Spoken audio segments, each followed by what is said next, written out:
So I went to the Seoul Global Center and then I told them the problem. I was like, honestly, I don't know what to do because they only gave me a month and like I don't have 100 million Korean won and I can't change back to my modeling visa because they're saying I already opened a company, so I cannot be an employee. And then they're like, oh, this one more way to get a business visa. And then they were like, this one is called the D-8 visa, so it's a special visa.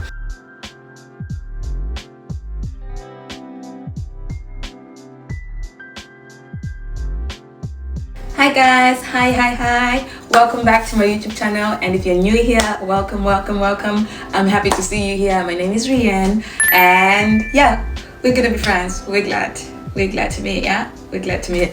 Anyways, this video is about starting a company in Korea, right? Yeah, so a lot of people were asking me about how like I started a company in Korea, and we're just gonna be talking about it as I'm packing my order. So let's get into the video. There are two specific ways to start a company in Korea and get the business visa. So that's the two, like those are the two common ways, and then the other one is like not really common because it's still new, but it's the one that I did, and like it's the one that the way that I went through and actually had to get my business visa through that process. But anyways, we're gonna get into it. The first and easy one is obviously money. Like if you have money, you can start a business in Korea, and the amount is 100 million Korean won. I'm gonna put the current exchange here on the top right corner, but yeah, it's 100 million Korean won. And once you put it in your bank account, or once you have it in your bank account, like you apply for the visa, you get your business visa, you start operating, and you extend, you're good to go and stuff like that. Yeah, and after you operate for some years, if you hire a Korean, blah blah blah blah blah blah, you get a what F type visa, which is sort of like the permanent res, and then before you know it, you're a naturalized citizen. After, of course, you pass the exams, you learn Korean, blah blah blah blah. Okay, if you want me to get into details with that one, for the rich ones that have the 100 million Korean won, just let me know in the comment section below. But anyways, the second one is through the Oasis program, which is like a point system. So this one is the one that I went through for the past 3 years. If you guys watched my previous video where I was explaining all the visas that I've been having in the past 3 years, you know that I was also working to get points so that I can get a business visa. So Oasis is like what do you call that? It's a startup visa, but for tech-based businesses. So what you do is that it's from Oasis 1 to Oasis 9. You attend classes. After you attend classes, like you get your points. Oasis 1 is 10 points, Oasis 2 10, Oasis 3, which is the registering of your patent, doesn't have any points unless you actually like what do you call that, get the patent, which is 10 points. Then Oasis 4 plus is 15 points. Oasis 5, I'm not sure, I forgot, I'll check and write. And then Oasis 6 7 8 is registering of the company, like they help you register the company, but we have a side note on that one, I'm gonna explain later. And then Oasis 9 is incubation. They literally give you an office for 6 months, and then you start your business, and then yeah, you're good to go, you get the points. So now the thing is, when I was still modeling, I was attending classes. So usually they're on weekends. For example, Oasis 1, they'll be like, you have to attend 80% of the hours like of the classes, and then usually it's on Friday, Saturday and Sunday, and then you get your points, your 10 points. So in the 3 years, like I explained, I was accumulating the points, but before you had to get 80 points. Now it's 60, and the rules changed. They're a bit complicated because there are different sections that you have to get a minimum of each points. So but when I was getting them like 3 years ago, the 80 points also included the Oasis, right? But also volunteering. So now last year, when I had to finally change from my modeling visa, I went to apply and I thought I had all the points. And then my immigration officer was like, no, you don't have the points. Like you have 5 missing points. So you have 55 points and then 5 missing points. I thought I had these 5 points from volunteering because I used to volunteer. And then she's like, no, we no longer count volunteering as part of the points.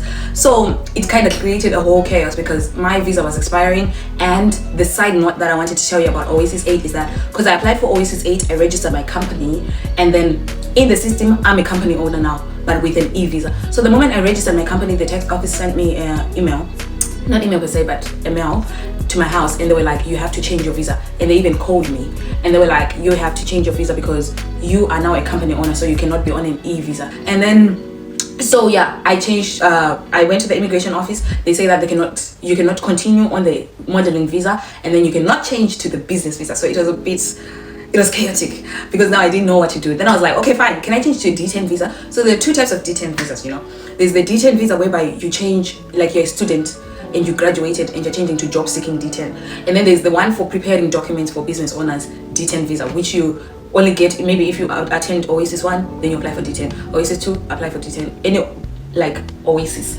But the thing is, for you to get the D10, you need to have your degree apostilled, right? That's how you pronounce it. I think so.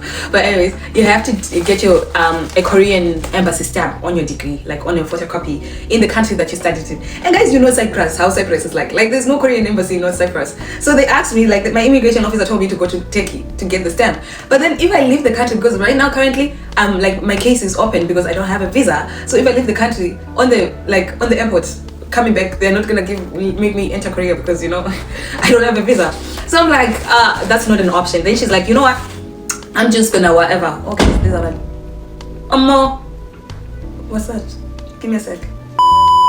Anyways, I was saying that these are my business visas, like these are my business cards, like these are my business cards. I was surprised to, but yeah, this is my logo and then my details, so I like put them in every package. But yeah, and then so she opened a case for me. Then she's like, no, you're not an illegal immigrant as yet because you're processing which visa you should get. But then, how does it look, guys? Obviously there's gonna be, like, this one I'm packing it differently. I would have put something on top, like, to cover everything. But then this one, because it's going with someone, like in the suitcase, not sending it back because it's packed differently. But yeah, this is it. I hope it arrives well. Anyways, they say that like you're in processing, so you're not illegal just as yet, but then find a way to get the 5 points within a month. And this is difficult because like it was one of the most difficult times. And those were the only two ways that I knew I could get the business visa. So I went to the Seoul Global Center and then I told them the problem. I was like, honestly, I don't know what to do because they only gave me a month, and like I don't have 100 million Korean won, and I can't change back to my modeling visa because they're saying I already opened a company, so I cannot be an employee. And then they're like, oh, there's one more way to get a business visa.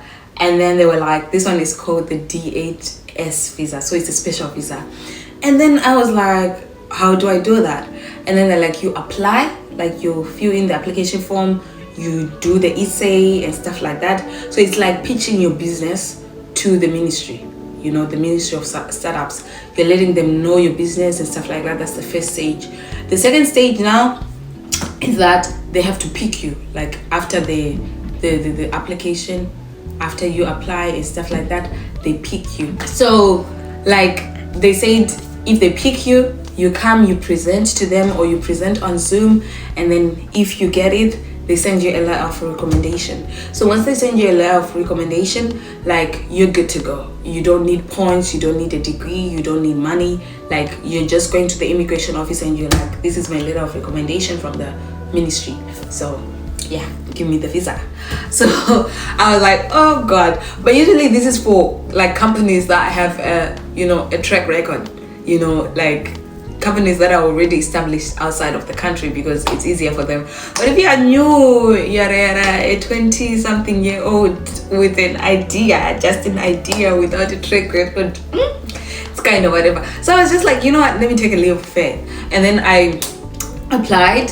I remember I feel like, because I went there, we were left with 3 days left in the whatever, like in the month. So what they do is that when you apply this month, they don't whatever in that month, they give you the interview in the next month, So she was actually like, you only have 3 days to write the essay and stuff like that and apply before they close down during the weekend. Because if they, like for example, if I apply on the 1st of January, that means my interview is gonna be in February. Obviously that's already late considering my immigration situation and stuff like that, because they can't send me, like they can't interview me in the same month that I applied for. I hope you get it.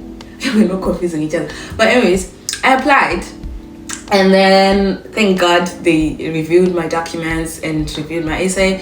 They called me for an interview. I went for the no, I did not go for the interview because I stay in Pure Tech now, and then they were in Seoul, like they're in Seoul. So they were like, do you want on Zoom or do you want, in person? I was like, on Zoom is fine. So we all joined Zoom, and yo, that was like the scariest moment of my life because there were these older people and they were listening to me, looking at me. You know how serious people are, like I'm not saying I'm not serious, but then like they were it's very serious people, like serious. So imagine saying stupid stuff in front of them, and then they'll be like, you're wasting your time. So but anyways, I presented, and the last 10 minutes of the presentation, because the presentation is supposed to be 15 minutes, and then the last 10 minutes is like question and answer. So I presented for 15 minutes and I created my PowerPoint and stuff like that. And then I remember one of the first things the guy said that was facilitating the whole meeting was like, you prepared a lot. And I just smiled. And then they were like, any questions and answers? Like, any questions? Like he was asking the board, and he was like, any questions? And then no one asked. And then one of them, I think they now just asked for the sake, asked. Magna is gonna kill me. I always confuse asked and asked, But anyways, I think they were now just asking for the sake of asking, And then one of them was asking me about the records, because I was telling them that there are a lot of people in Africa and including Zimbabwe, like there are a lot of people in Zimbabwe that actually want RKay beauty products, but they cannot get access to them and stuff like that, and so forth. And then so they were like, do you have like the numbers so that we deal with numbers? And then I was like, unfortunately I do not have numbers because I couldn't like operate on a large scale because I didn't have the visa. So the point is like technically convincing them that you need the visa to operate, you get. So that's when they just smiled and stuff like that. I think they asked me like 2-3 questions, and they're like, it's fine, it's good. Then they hung up, like they just hung up and Zoom like that. But anyways, I thought they were gonna tell me whether I passed there or not. But yeah, I think I waited for like a week, and then I saw the email. So in the email, that's when they just said, we're happy to give you the letter of recommendation. Attached to this email is the letter of recommendation, but it's not a visa, so you have to go to the immigration and give them this letter of recommendation so they give you the visa. So the moment I went to the immigration, my visa came out within a week or so, and that's when I started operating. Like I started actually opening a bank account, like my business bank account, changing my address because I registered my company in a different city, changing my address and stuff like that, and now operating as a business owner. So once you change your visa from like your normal visa, student, employee, blah blah blah, to a business owner, everything literally changes, from like your phone bills, your tax, whatever's, your health insurance, stuff like that. So basically that's it, guys. So you just have to pick your struggle, you just have to choose which way you want to go. You want to go Oasis way, you want to go 100 million way, or you want to pitch the idea. But the pitching of the idea, because that I remember I was meeting a Korean business partner, and then like they were talking to me and they were like, which visa are you on? And I was like, D-8. Then they were like, D-8 what? Because D-8 has D-8 1, D-2, blah blah blah blah blah. Then I was just like, it's just a D-8, it's like, it's a special visa. And then they're like, how did you get it? I explained to her. Then she's like, no, it's impossible, because usually it's for businesses that are established in different countries already. Honestly, with me, I'm 100%, and you guys, you know how we are, like I'm 100% convinced that it was favor, because that much I knew that I wasn't supposed to get that visa, like because like I told you, I didn't have the company, like it wasn't even operating and stuff like that. That was clearly favor, because I also know someone who applied for the same way and they got denied because they just said no, not sufficient staff and stuff like that, and so forth.